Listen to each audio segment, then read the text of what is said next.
Hello வணக்கம். நான் உங்கள் தமிழ் ராக் 02 யூடியூப் சேனல். தமிழக மக்கள் அனைவரும் நலமாக இருப்பேன் என்று நம்புகிறேன். என்னை ஆதரிக்கும் அனைத்து உள்ளங்களுக்கும் மனமார்ந்த நன்றி.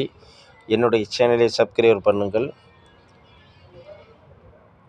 தமிழக வெற்றிக்கழக விஜய் அவர்கள் அழகான அரசியலை எடுத்து சென்று கொண்டிருக்கிறார். ஏன் என்று தெரியவில்லை. நாம் தமிழர் கட்சி சீமான் மற்றும் அவருடைய கட்சிக்காரர்கள் அனைவர்களும் விஜயை பற்றி பேசி அவர்களே தரம் தாழ்ந்து கீழே போயிட்டாங்க. மக்கள் அவர்களை வெறுக்கக்கூடிய நிலைமையை அவர்களே உருவாக்கிக்கிட்டாங்க. சூப்பர் ஸ்டார் ரஜினிகாந்த் மீது விஜய் அவர்களுக்கு எந்த காழ்ப்புணர்ச்சியும் கிடையாது. விஜய் எப்போவுமே அவர் மீது ஒரு மரியாதை உண்டு. அவரை பற்றியான எந்த கணக்கையும் விஜய் எடுத்துக்கொள்ள மாட்டார்.